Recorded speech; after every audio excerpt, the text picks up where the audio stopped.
Assalamualaikum warahmatullahi wabarakatuh. Perkenalkan, saya Siti Rahma, NIM 501190102. Baiklah, di sini kami akan mempresentasikan makalah kami dengan judul struktur pasar dan persaingan harga. Yaitu materi pertama akan disampaikan oleh saya sendiri, dan materi kedua akan disampaikan oleh saudara Sahrul Ramadan, dan yang materi ketiga akan disampaikan oleh saudara Syahri Ramadan. Baiklah, langsung saja. Di sini saya akan menjelaskan yaitu pengertian struktur pasar.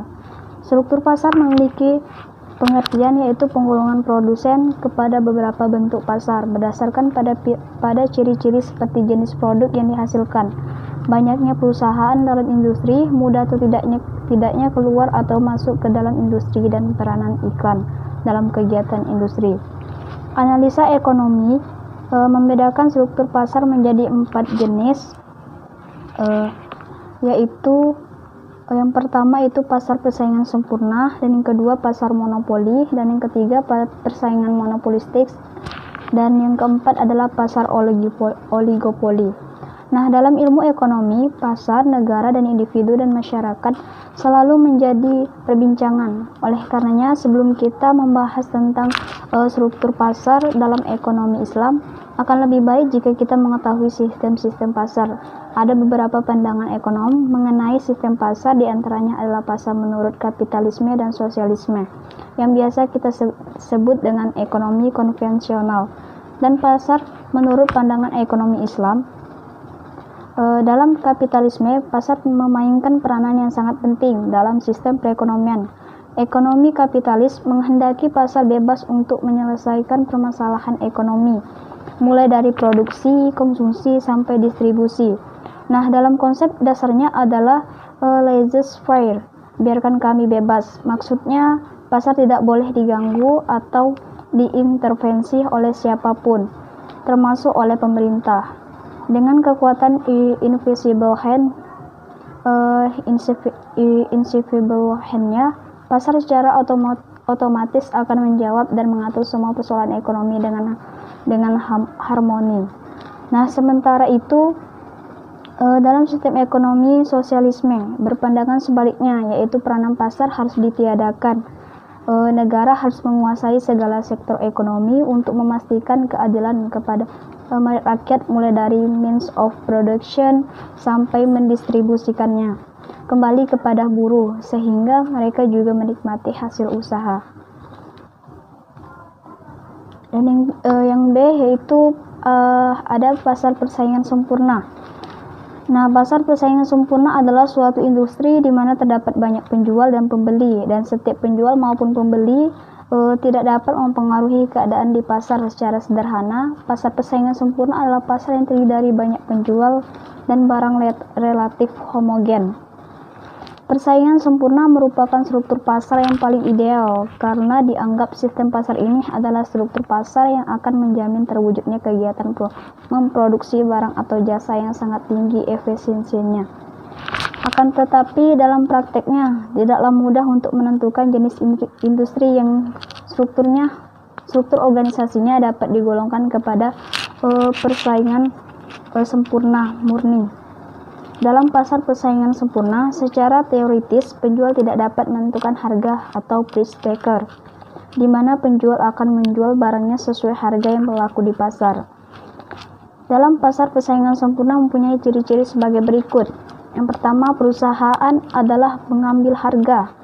Pengambil harga atau price taker berarti suatu perusahaan yang ada di dalam pasar tidak dapat menentukan atau mengubah harga pasar.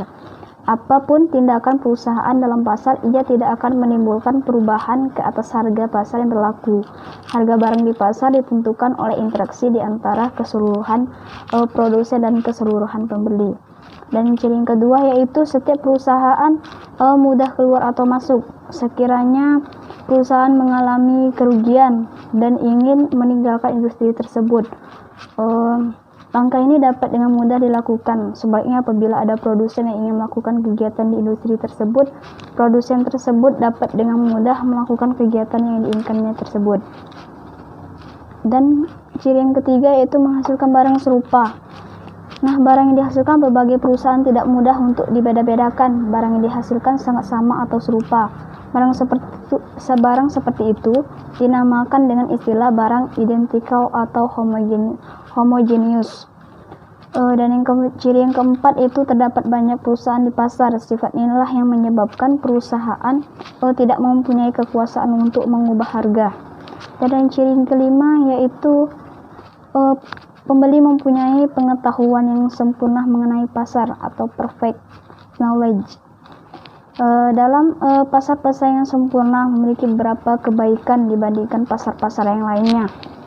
Yang pertama itu persaingan sempurna memaksimumkan efisiensi. Yang kedua, kebebasan bertindak dan memilih. Nah, di samping memiliki kebaikan-kebaikan bahwa pasar persaingan sempurna juga memiliki kelemahan dan keburukan antara lain. Persaingan sempurna tidak mendorong inovasi.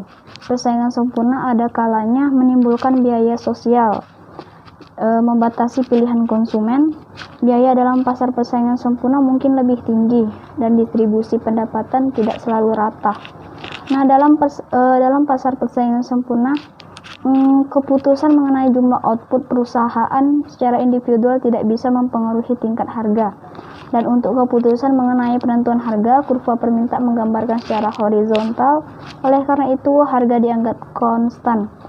Berapapun output yang dihasilkan, dengan demikian maka laba total akan didapat pada saat MR sama dengan P sama dengan MC sepanjang P lebih tinggi atau lebih besar dari AFC-nya.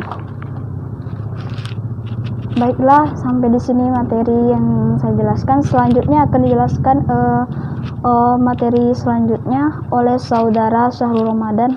Baik, saya akan melanjutkan penjelasan dari Siti Rahma, yaitu C. Persaingan pasar monopolistik. Pasar persaingan monopolistis pada dasarnya adalah pasar yang berada di antara dua jenis pasar ekstrim, yaitu persaingan sempurna dan monopoli.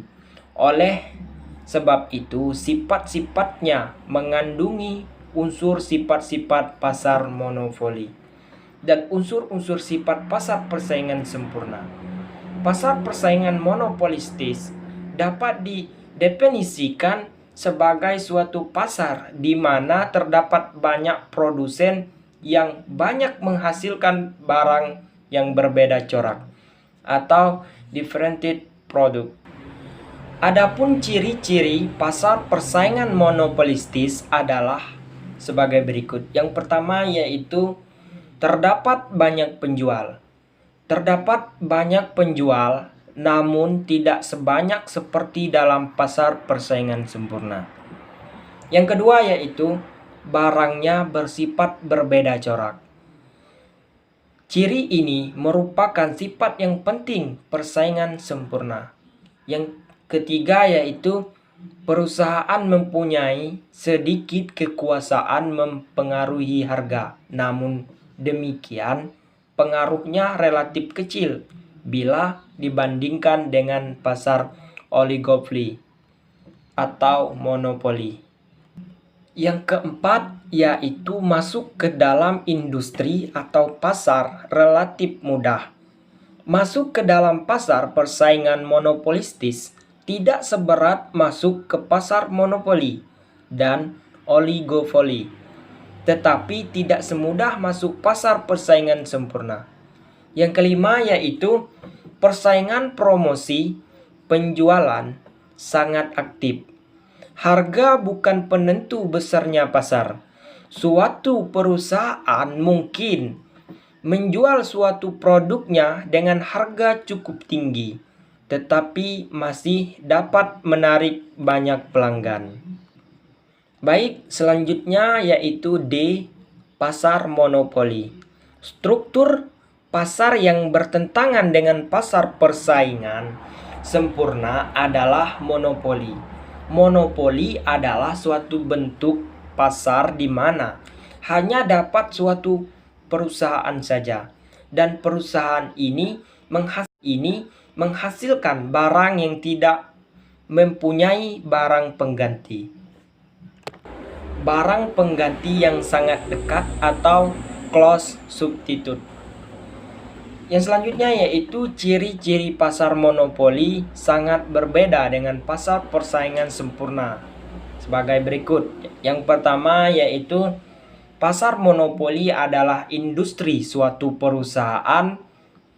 Para pembeli tidak punya pilihan lain. Yang kedua yaitu tidak mempunyai barang pengganti atau substitusi yang mirip, atau aliran listrik adalah contoh dari barang yang tidak mempunyai substitusi yang mirip. Yang ketiga yaitu terdapat kemungkinan untuk masuk ke dalam industri atau pasar. Yang keempat, dapat menguasai harga. Yang kelima, promosi iklan kurang diperlukan.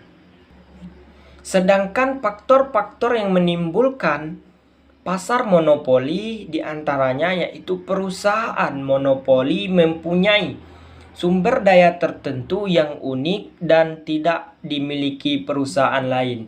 Yang kedua, perusahaan monopoli tidak menikmati skala ekonomis dalam kegiatan yang dilakukan. Yang ketiga yaitu pemerintah melalui undang-undang memberikan hak monopoli kepada perusahaan tertentu. Yang selanjutnya itu pasar monopoli memiliki beberapa aspek positif, diantaranya adalah efisien dan pertumbuhan ekonomi karena laba maksimal. Yang kedua, efisien pengadaan barang publik. Yang ketiga yaitu peningkatan kesejahteraan masyarakat. Pasar oligopoli adalah pasar yang hanya terdiri atas beberapa perusahaan atau penjual yang menjual produk homogen atau sejenis. Pasar oligopoli yang terdiri atas dua perusahaan atau dua penjual saja disebut pasar duopoli.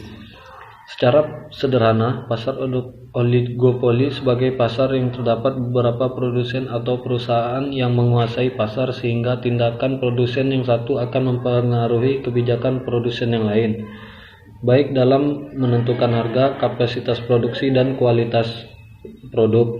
Dengan kata lain, oligopoli merupakan pertengahan dari monopoli dan monopolitis. Ciri-ciri pasar oligopoli sebagaimana dikemukakan sebagai berikut. 1. Beberapa orang produsen dengan konsumen yang relatif banyak sehingga tiap produsen memiliki pengaruh atas harga. 2. Terdapat barriers to entry bagi produsen lain sehingga jumlah perusahaan akan cenderung konstan. 3. Perusahaan pangsa pasar ditunjukkan dengan nisbah konsentrasi penjualan yang dihitung berdasarkan jumlah atau persentase aktiva perusahaan terhadap total aktiva. 3. Perang harga merupakan suatu hal yang sangat dihindari karena akan menimbulkan kerusakan secara massal dalam pasar oligopoli. Untuk menghindarinya maka dilakukan kolusi antara perusahaan sehingga cenderung akan menciptakan kartel. 4. Salah satu di antara produsen adalah merupakan price leader. 5. Perusahaan yang tidak mampu bersaing cenderung akan melakukan merger dengan perusahaan yang kuat. 6. Inovasi dan penguasaan terhadap teknologi merupakan unsur penting dalam kemajuan perusahaan. 7. Perbaikan kualitas produk akan memperluas pangsa pasar dan menurunkan biaya produksi yang tidak akan ditiru dengan cepat oleh pesaing. 8. Banyaknya pesaing yang kuat akan memaksa perusahaan melakukan efisiensi dalam biaya secara maksimum. Kalau dalam monopoli, penjual dapat menentukan harga tanpa khawatir reaksi penjual lain. Sedang dalam monopolitis, penjual hanya dapat menentukan harga pada kisaran tertentu, karena jika ia menjual di luar kisaran tersebut, maka penjual lain akan menjual barang yang mirip dan akan merebut pelanggannya. Sementara dalam pasar oligopoli, di mana ada sedikit penjual yang menjual barang yang sama, maka aksi penjual harus memperhatikan reaksi penjual lain. Ada dua aksi yang dapat diambil, yaitu A. Menentukan pasar kuantitas akan diproduksinya. Model yang menjelaskan hal ini adalah Cournot Quantity Competition. B. Menentukan berapa harga yang akan ditawarkan. Model yang menjelaskan hal ini adalah Bertrand Price Competition.